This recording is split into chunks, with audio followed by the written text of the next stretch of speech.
Everything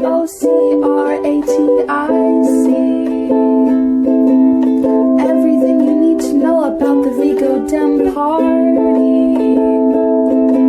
So sit back, relax, and watch from anywhere. Get ready for a chat with the chair. I'm Joe Etling, Chair of the Vigo County Democratic Central Committee, and welcome to the award-winning Chat with the Chair. So delighted you could join us. We have got a great show tonight. Not going to waste any time hearing from me because our guest is a Hall of Famer, a legend in the Wabash Valley. He needs no introduction, but remind our viewers who you are. Hi, Joe. Barry Kent. So I'm certain if they didn't know your by your sight of your face, which is delightful. Well, I have a face for radio. Is that right? I've always said that, yeah.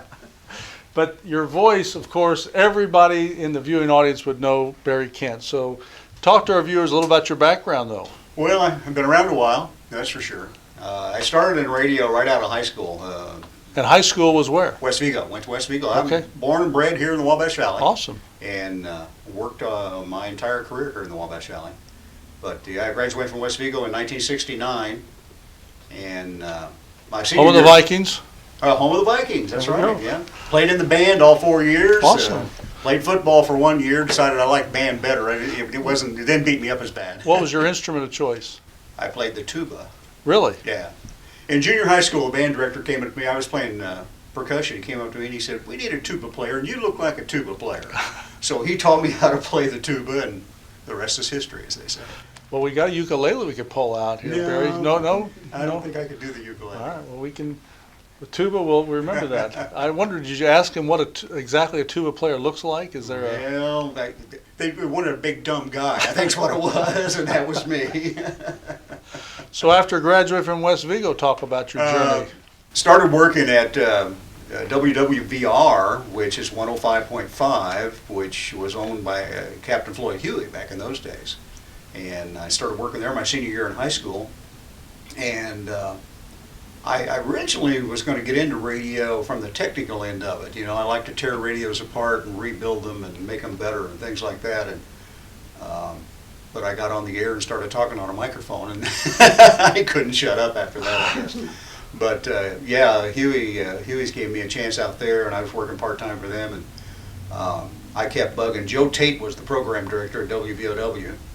And of course, I grew up listening to WVOW, like I think everybody in the Wabash Valley did, you know, back in the 60s. Sure. And I kept bugging him for a job, and taking him audition tapes. And finally, I walked in one day and said, any openings yet, Joe? He said, you know what? I do have somebody. I need somebody to run the control board for ball games. Are you interested?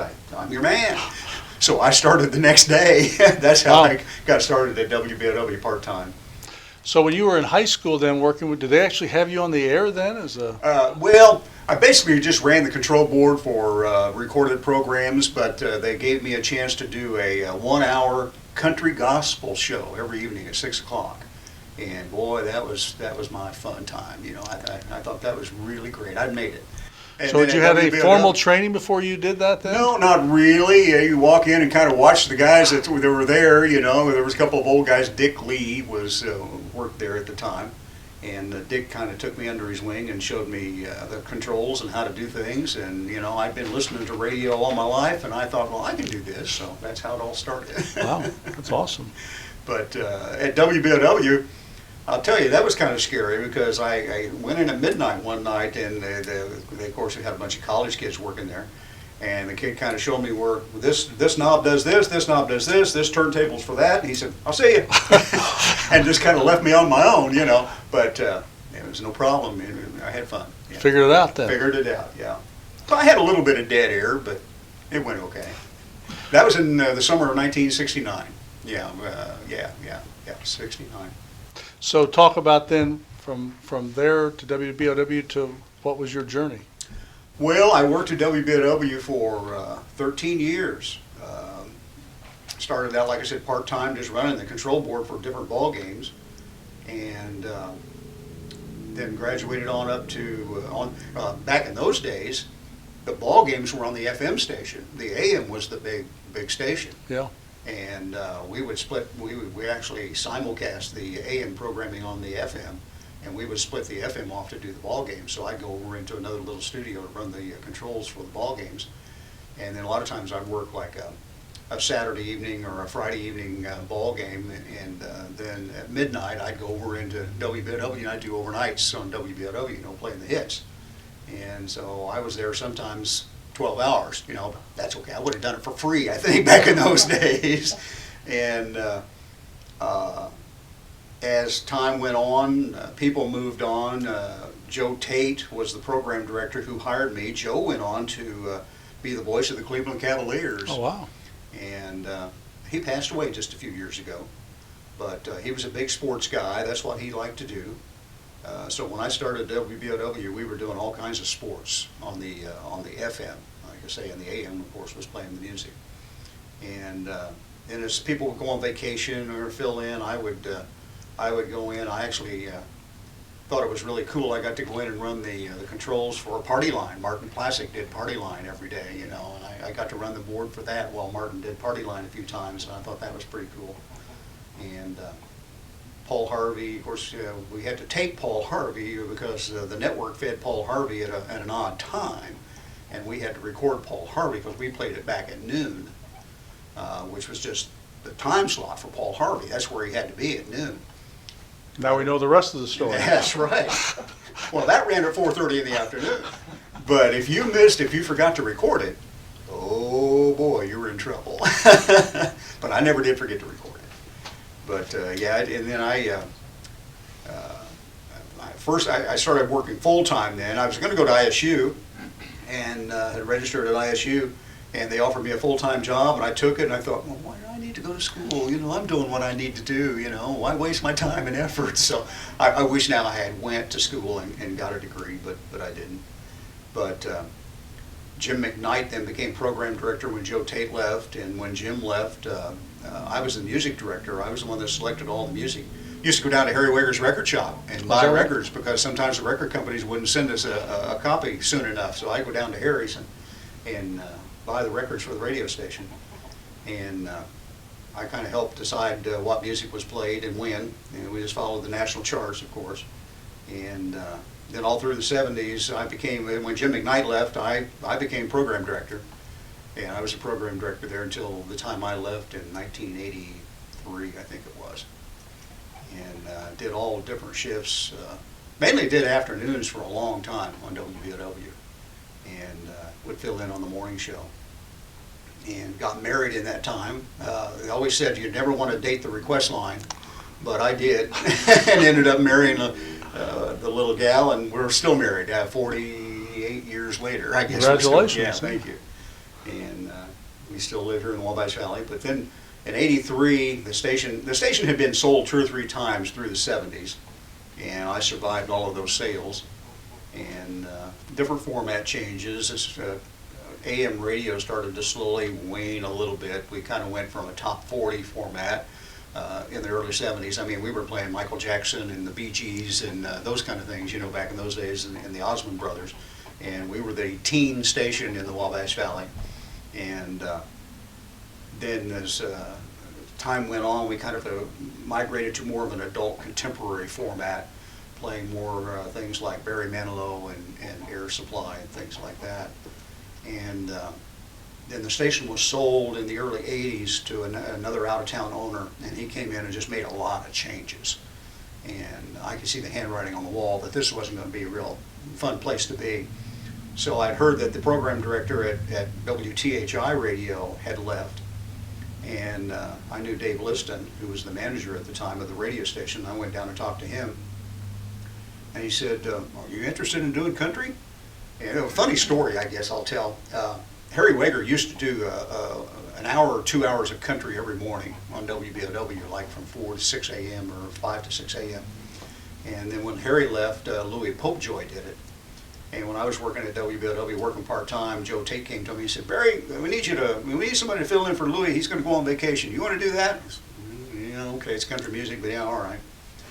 So I grew up with country music, so I knew all the artists. I knew the song. There was no problem, you know. And so I went in and did it. He came to me a week or two later. He said, "Hey, how would you like to come in and do that every morning? You always wanted to get out of that." I said, "Oh, Joe, and it's country. I think I'll save country for when I get old. So in 1983, I guess I was old, and I went to WTHI. But I went and talked to Dave Liston down at WTHI. I said, hey, I hear you have a program director's job opening. I'm interested in that. And he said, well, really? I said, yeah. He said, well, when can you start? I said, well, I'd kind of like to take a week off for vacation. He said, oh, man, it'd be nice if you could start before the current guy leaves. You know, he kind of overlapped a little bit. So I started the next day. I went immediately, left WTHI, and went down to WBOW. I had a no-compete contract. And I thought, man, how can I get out of this, you know? So I went into the manager at the time, and I told him, I said, hey, you know, I can read the handwriting on the wall. Things are changing around here. You know, I'm going to have to find something else. I said, you know, I don't know what I'm going to do yet, which I did. And he said, well, I'll tell you what, we'll just let you out of that contract. You know, I mean, it's no big deal. Because I think he figured I was going to go to Sullivan or you know, Brazil or something. So I said, well, can you put that in writing? He said, sure. And you being an attorney understand this, you know. So I said, yeah, just sign that and date it and give me a copy of it and I'll be a happy camper. He did. So I took that down to Dave Liston. I said, here you go. I'm out of the contract. He goes, well, can you start tomorrow? I said, yep. So I started tomorrow. And WTHI at the time, the AM had gone country down there in, I think it was early 70s, 1974 or something like that. And it was an immediate hit. Country was just big in this area. Mm-hmm. The little station in Brazil was country before THI, and it was a big hit. Station in Casey, Illinois, before them were country, and country was just happening. So the folks at WTHI, which was owned by the Holman family at the time, they went country, and it was an immediate hit. And you can see WBOW's ratings go down, WTHI ratings went up. So and we know it all had to do with you, though, Terry. Pardon me? It all had to do with you. No, this was before I started there. Now, in 1983, when they decided to, just the year before I started there, they put the country on the FM. Back in those days, the FM was 99.9 elevator music, beautiful music. Their advertising slogan was "The Rose Among the Thorns." They had always had good ratings, but they could never sell advertising on it. I guess advertisers didn't think people were listening to it. You know, they just had it on in the background. So they decided to put the country format on the FM, and they were floundering. They took the AM format and put it on the FM. And so when I started there, we kind of cleaned it up a little bit. We were still doing a lot of farm programming. Cork McCard was there. Cork was the farm director. He did the television farm, and he also did the radio farm. And Bob Forbes did morning sports. And Dave Liston thought I was going to come down and do mornings. And I said, well, Dave, you know, I've been doing afternoons all this time. I'd rather do afternoons. I didn't want to get up. So I started doing afternoons. And the station was doing pretty well, but it was still cluttered up with a lot of stuff. And it was kind of an old line radio station on the FM, and FM dial in those days was kind of clean, a lot of music. So ratings never did really come around the way we thought they should. So a couple of years later, I don't know when it was, 1985 maybe, we decided to just kind of blow it up. They had called it High 99. At the time, I was at WBOW when they switched to the FM to country, calling it High 99. I thought, well, that's a stupid name, you know. When I got down there, though, you know, you can't change it at that point. It's too late. And so we kept it the same. And I thought, well, these call letters, WTHI, as familiar as they are, we became High 99. So every time the disc jockeys mentioned High 99, they also had to mention WTHI, because those call letters were just so identifiable with the TV station and had been in the market for so long. So we became High 99 WTHI and started playing the top 40 country. And we cleaned it up a little bit. We still had news on the hour and still did farm programming. We did that until Cork passed away. And after Cork passed away, we kind of phased the farm programming out.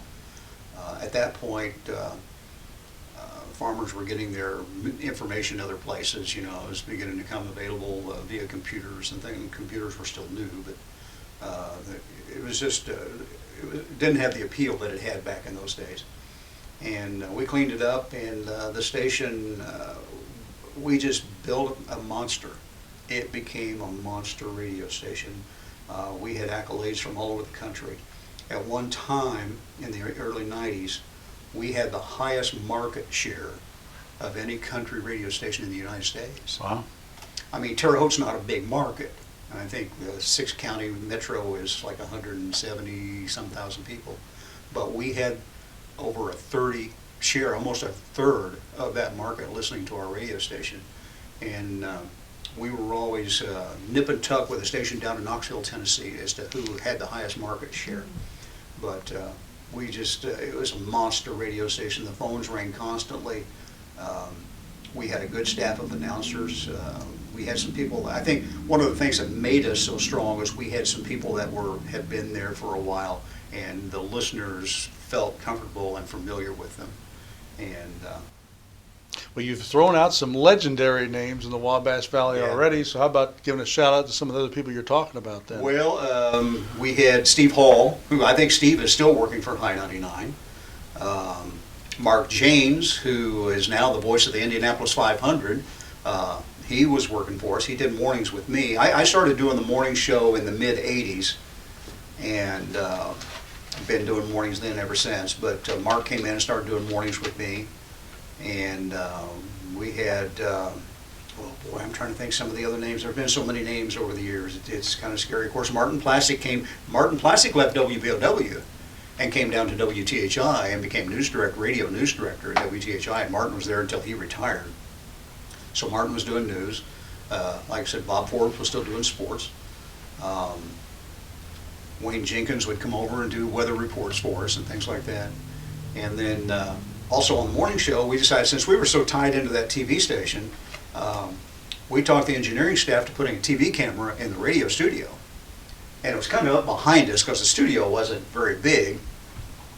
And every morning during the morning TV news segment on TV, they would come to us for like a minute or a minute and a half little bit that we did with them. A lot of times it was just trivia or just some stupid little thing we did.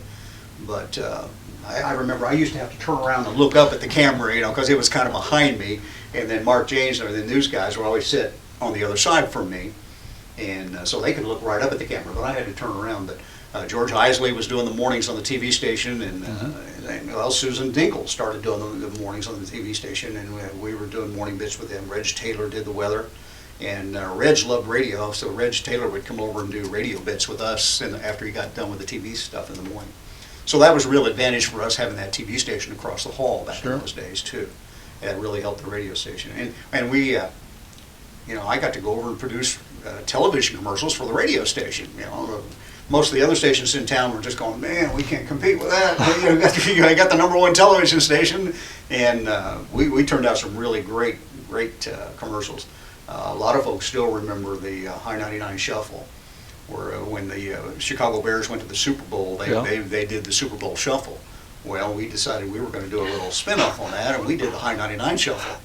And none of us could dance. It was just terrible. Well, you can show us a little rendition if you want to. No. I stopped that a long time ago. But it was. I'll walk in places and somebody will say, "You did the shuffle," and that was 30 years ago. But that was fun. I mean, it was just a lot of fun. We had a lot of fun doing what we knew how to do, and like I said, we built a monster radio station. And that station is still living on its heritage today because of that. Did you ever change your opinion about the High 99 name? Oh yeah. It's a good thing. You couldn't have changed it. I mean, you changed it and it would have been a mistake. But it became very popular. We had jingles recorded that sang the High 99. I'll never forget, we had one jingle. When I first started there, they had an old jingle package that was, "If you love your country, you'll love High 99," kind of hokey. But we would shorten them up and use them until I could talk. At the time, Dave Liston was the station manager, and finally talked station management into buying us some other jingle packages. But anyway, we had a teacher, I can't remember now what school, but it was here in Beagle County. She sent us a letter, and they did a thing about what do you love. And this one kid wrote and made a picture of it. "If you love your country, you'll love High 99." It was just a little kid, elementary school kid, and we had it hanging there on the bulletin board for the longest time. But yeah, it became really just a powerful statement. And we had other jingle companies then over the years record our jingles, and sometimes they would call and say, okay, now High 99? Yeah, okay, that's what we're doing.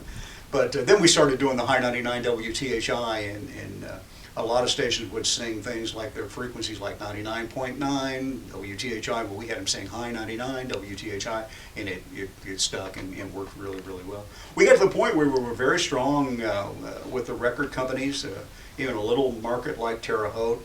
A lot of the record companies catered to us because they knew we would play new music, new artists. It was not unusual for new artists to come to the radio station. Kenny Chesney walked in one day. The Dixie Chicks were there. The Dixie, we used to do a radiothon for St. Jude Children's Research Hospital every year. We would, I think over the years that I was there, we raised over $1 million. That's awesome. for St. Jude. But anyway, we always did it live at the mall for a couple of days. And we arranged for the Dixie Chicks to come. They sang in the mall. You know? And then a year later, boom, they were on top of the charts. Because they're on High 99. Yeah, maybe that was part of it. I don't know. But Rascal Flatts, I mean, it was not unusual for a big bus to pull up out in front of the radio station, and somebody from the record label would come in and say, hey, we've got Kenny Chesney out here. And we'd bring Kenny in and talk to him on the radio and play his new song and things like that. And of course, we were in a good position here on I-70. We were between St. Louis and Indianapolis. So a lot of the times when these stars were out on what they call their radio tours, they'd be in St. Louis, and they were going to Indianapolis. Well, why not stop in Terre Haute? That's a pretty strong little radio station. Let's stop there. So we got a lot of that. Same way we did a lot of concerts back in those days at Holman Center. All the country shows at Holman Center we were tied into. And I'll never forget one year we decided we were going to try to do a Thanks for Listening concert. And we got Randy Travis, and I can't remember who was on the bill with Randy. But Randy Travis was a new and upcoming star. He had one hit. He had another one. All of a sudden, he wanted to raise his rate for the show coming up. And Dave Liston, who was the manager at that time, said, no, we got a signed contract. I'm sorry. But anyway, I'll never forget that night at Holman Center. I should have hired you to renegotiate. Well, yeah, yeah, right. I walked into Holman Center that day, though, and we gave away all the tickets free. And how we did that, we sold advertisers, advertising sponsorships, and so we made money on it, or we about broke even, but it was a promotional thing. It was the promotional value was just huge. And we gave away all the tickets. What we would do is go around to different sponsor locations, do a live broadcast. If you're in line, you get a free ticket or a pair of free tickets as long as they lasted. So we went into Holman Center that night. We were sitting there as people were coming in. You could see people just kind of looking around. And a lot of them, you knew that was the first time they'd ever been in Holman Center because they couldn't afford tickets. Wow. And back then, concert tickets were, $9, $10, But they had never been in Holman Center, and we treated them to good shows. And we had Alabama. I'll never forget. One of the, I guess I'll never forget this. Before the show, since they were our shows, the disc jockeys, we used to get to go out on stage, welcome everybody. Hey, how you doing? Thanks for being here. I'm glad you're here and having a good time. And then we promote things happening on the radio station and all that. And then we get to introduce the artists. So a lot of times the artists didn't want us to actually introduce them direct. They just wanted us to, promote the fact that they were coming up and all that. So we did that. And I said, well, coming up, Conway Twitty will be here in just a few minutes. And everybody ready for that, and of course the crowd's going crazy. And then as I was walking off the stage, off the back of the stage, the lights go down. Now I have the microphone in my hand, and the stage manager standing back there, and he's just pointing. Okay, so I see a guy standing there, and I hand him the mic. It was Conway. He took that mic, the lights were down, he said, hello, darling. Oh. And of course he walked down on the stage, and the crowd went crazy, So I'll never forget that point. That was kind of... That was kind of fun. That's a good story. George Strait was there. I just had emergency gallbladder surgery. I had gallstones really bad, and we were having that George Strait show, and I wanted to go to that show. My wife really wanted to see George Strait, so we went. I had just gotten out of the hospital. Back then, you were in the hospital for gallbladder surgery. You were in there for a few days. But anyway, we went into Holman Center, and we were backstage and met George. He found out that I just got out of the hospital. He said, oh man, he said, after the show, let's go out and sit on the bus for a while, we'll talk. So we did. We got to go out on the bus, sit there. He actually took his hat off. We saw George without his hat on. But you know, over the years, a lot of artists like that. We got to meet Kenny Rogers. I'll never forget Kenny backstage. He had a bunch of people. They always had a lot of dignitaries lined up, a lot of local politicians or whatever, and business people. And of course, we had advertisers that we had sold advertising to that were backstage. But Kenny came, and there was a kid back there in a wheelchair. And Kenny came out of the dressing room just before going up on stage and was shaking hands, and he saw the kid on the wheelchair, and he stopped, walked away from the crowd, went over, got down on his knee beside the kid, posed for pictures, talked to him. So that was cool, you know, that kind of thing. That was kind of neat. And used to go down to Nashville every year to a convention called the Country Radio Seminar, and it got huge over the years. And they always had RCA Records. Always had a big show on the General Jackson Showboat, one of the nights of the convention. So I was on the showboat that night, and I saw sitting over in the corner. I told my wife, I said, she got to go with me. And the guys from the stations were with me. I said, that's Eddie Arnold. And of course, Eddie at the time, his career had pretty well faded away, but they brought back all the big RCA artists that had been on RCA Records over the years. And so I, you know, saw a few people go over and talk to him, and I thought, oh, I'm going to go say hi to Eddie Arnold. That's pretty cool. So I walked over, said, Mr. Arnold, introduced myself, where I was from. He stood up, shook my hand. He said, so pleased to meet you. And I thought, well, that's cool. He was just a nice guy. He was a really nice guy. Yeah. Got some great stories. Yeah, there's a lot. I've met a lot of artists over the years like that. Yeah. Garth Brooks. I'll never forget meeting Garth. If Garth met you once, he'll never forget you. Really? Yeah. I met him at a concert in Evansville. I went down to Evansville to a concert and went backstage and met him. And then I saw him then a 3 years later at the Country Radio Seminar again. He said, yeah, I remember you, Terre Haute, Indiana, WTHI. Yeah. And then, of course, the highlight probably of my career at THI was the Country Disc Jockey Hall of Fame. I had tried to get in that a couple of years in a row, and I thought, well, a little small market like Terre Haute, you know, that's not going to happen. And all of a sudden, one day, I got notification that that I was to be inducted, and that was 2011. And I went down to the Country Radio Seminar and was inducted into the Country Radio Hall of Fame. I have a plaque with my picture on it hanging in the hall down there in Nashville, and I have a copy of it too. I got it hanging out. I'm working currently now at 105.5 The Legend, which is DLC Media. Dave Crooks owns several stations here in this area. And when I left WTHI, I retired because there again, I could see handwriting on the wall, things were changing, owners had changed, things like that. And I decided, well, I wasn't really old enough to retire, but I retired. So Dave Crooks called me that summer, right after I retired. He said, hey, did you really retire? I said, well, yeah, why? He goes, well, I need somebody for my radio station up in Rockville. I thought you might be interested. And I said, well, Dave, I've got a year no-compete contract. I can't work for a year in radio. Oh, okay, well, all right. So during that year, I didn't want to sit around and do nothing, so I went down to work. I worked at Channel 2 for a while and did a farm program, interviewed farmers and things like that, and sold advertising because I couldn't work on radio. So it wasn't but a few weeks before my contract term was up, Dave Crooks called me again. He said, hey, I'm really needing somebody. When's your contract up? And I said, well, Dave is going to be up here in just a couple of weeks. So I went to work for him, and the operations manager at WAXI up in Rockville. And Dave then decided there were some other stations here, which Emmis Communications, who owned WTHI at the time, was wanting to sell some stations, and Midwest Communications, who had bought WMGI here in Terre Haute, was real interested in buying I-99. They'd been trying to buy it for a long time, and Jeff Smullian and Emmis Communications wouldn't sell it.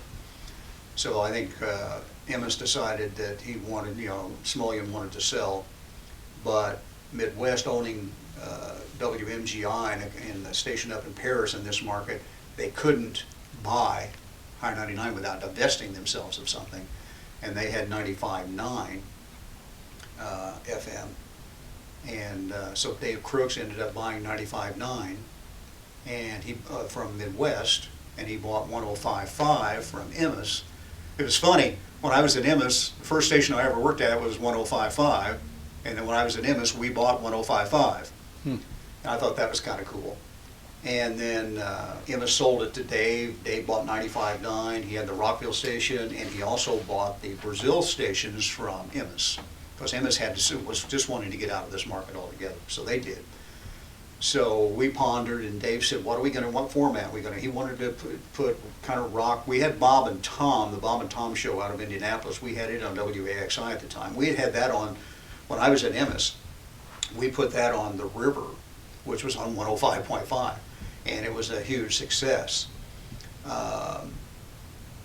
They dropped it, and I can't remember now why it was dropped. But anyway, Dave picked it up and put it on WAXI, which it really didn't fit. WAXI is an oldies, 50s and 60s oldies station, you know, the kind of music I used to play at WVOW years ago. And we decided we were going to put the Bob and Tom show on a rock format on 105.5, which we did. We called it Jack FM and put Bob and Tom in the morning. And then WAXI continued with the oldies, and we just took, what are we going to do with the other two? Well, the 92.7, the Brazil FM station, we made it adult contemporary, light 92.7, light AC. And then 95.9, I said, well, Dave, we got to make it country. He said, well, you can't go up against High 99. I said, no, we can't, but we'll make it classic country, because High 99 at that time had became top 40 country, and country today doesn't sound like country did even 10 years ago, but 20, 30 years ago, country today is almost rock. Yeah. So we decided we were going to be an alternative to what High 99's doing, and so we did that and called it 95.9 The Legend, and I started doing the morning show. And we hired, later on, a year or so later, we hired Frank Rush. Frank had done news in this area. Frank was a disc jockey. I hired him at WTHI. He did middays at WTHI, and then he left and went back to WMGI to be a disc jockey. And then we needed somebody to do news, and we hired Frank back. And we had the AM state, WTHI AM became News Talk 1480, and kind of put Frank in charge of that. And Frank took care of handling the news duties and all that, and it became he's a good newsman. And so Frank went to work for Midwest when they had their news talk station. They had wrestling ball and things like that. Well, Frank did the morning news on that station. Well, Midwest started changing things, Frank left, and so I hired him to come to work for us at DLC Media. And he and I started doing the morning show together again, which we did that on High 99 for a bunch of years. After Mark James left, Frank and I did it. So we just kind of fell back into that whole pattern routine again. And the station, we don't have the power. High 99 is a 50,000 watt station. Our station is, the Legend is 3,000 watts. Big difference. But we cover the 6-county metro pretty well. Now you get down to Spencer, or you get to Cloverdale, or you get over to Casey, or somewhere, you know, where it's a little fuzzy. But here in town, it's great. You can't tell the difference. And it became an immediate success. The morning show is doing real well. We're not number one, but we're, in some demographics, we're number one. Everybody says, well, Barry, you built such a strong thing at High 99, you're never going to knock it off. No, probably not, because, yeah, it's a huge radio station, and it still is. They're living on their heritage. And I'm still not convinced that people in the ratings in this market, you have to write down what stations you're listening to. And I still think people are listening to us, and they write down High 99, because I'm so identified with that radio station. Yeah. So is Frank. Yeah, I walk into places today, you know, and somebody will say, oh, I heard you on High 99 this morning. No, you didn't. You heard me on 105.5, but that's okay. You know? But yeah, I get that a lot. Well, something seems appropriate about you being on a radio station with a legend. That seems like real appropriate. Well, we had just the sales department put together a little advertising package. They call it Lunch with the Legend, where I go out and do a live lunch broadcast from a restaurant or whatever. And Dave Crooks was kind of kidding me as well. Are they having lunch with the radio station, or are they having lunch with you? You know, so I don't know. Yeah, that could be. But, so did you ever envision, as you were wrapping up your high school career at West Vigo, getting into that you'd you'd be a Hall of Famer in this No. field? No, I really had no clue. Like I said, at that point, I really wanted to get into radio from the technical end of it. I wanted to, work on the equipment and install equipment. And that's what I thought I'd be doing the rest of my life. Because I just enjoy, I still do. I'm a ham radio operator, and I got into that when I was 15 years old, and I've been doing that ever since. And but like I said earlier, once I got on the air and started talking on a microphone, you can't shut me up now. You've got some awesome stories, and I think we could talk for another Probably chat could, here. yeah. But, I was thinking back, 1969, how many years is that? 50 some odd, 55, it's a 54 couple. years? It's a Yeah. couple. But Yeah. some of those names that you threw out, maybe we could, those that are still around, maybe we could Yeah. get them together with you. Have a little Well, that would be collaboration fun. here Yeah, and yeah. just talk about that, because I'd love to Another talk guy, with you. Another guy that's been around for a long time is Brian Thomas. yeah? Brian worked at WTHI when I was at WBOW, and then when he left WTHI, I hired him down at WBOW, and so he worked for me there. And then I actually ended up hiring him. He worked for a while for me at WTHI. So a lot of things like that has happened. But yeah, Well, we'll Brian- tease that for the future. We'd sure like to talk to you about the evolution of radio and how much it's changed and where we It are has now. changed tremendously. At WTHI, I went through everything. I mean, we used to play records. We used to play 45s. Then we advanced to CDs, and now everything's on computer hard drive. Well, one thing about it, you definitely are a Hall of Famer and a legend. And, the other thing about that is that people know your voice, rely on you, and that they trust you. And that's so important. And you see us And I get think further that and was part of further the away from that, success right? Yeah, I think that's part of the success we had, as people, just you become part of their family. Yeah, absolutely. And it's got to be neat, and it's got to be when you're out and about in the community that you're the voice that people Yeah. trust. You're always on. I'll never forget when my youngest boy was small, we were in Walmart or Kmart or somewhere, and people are always coming up talking, and they talk to me like they know me. Sure. And so I talk to them, just like being in politics, in a way. And they walked away, and my little boy said, "Dad, who's that?" I don't know, but it's okay, yeah. Well, we are sure delighted that you came and chatted with us Well, for thank this you for time, asking and me. it's I awesome. had fun. Yeah, It's been awesome to catch up with you, and I know our viewers are huge fans. And congratulations on your well-deserved Hall of Fame career, and it's continuing on the Legend. So if you're tuning in and catching him, remember that's on the Legend. That's 105.5, The Legend. Not that silly name of that other station. That's right. Again, any last thoughts for our viewers? No, just again, thank you very much for asking me. And radio's been fun, and I still enjoy it. And I'm going to do it as long as I'm able. That's awesome. Well, we sure appreciate you joining us. It's been a great chat, and we sure appreciate you coming in. So till our next chat, I'm Joe Etling. God bless you all. Have a great night. MOCRATIC. Everything you need to know about the Vigo Dem Party. So sit back, relax, and watch from anywhere. Get ready for a chat with a chair.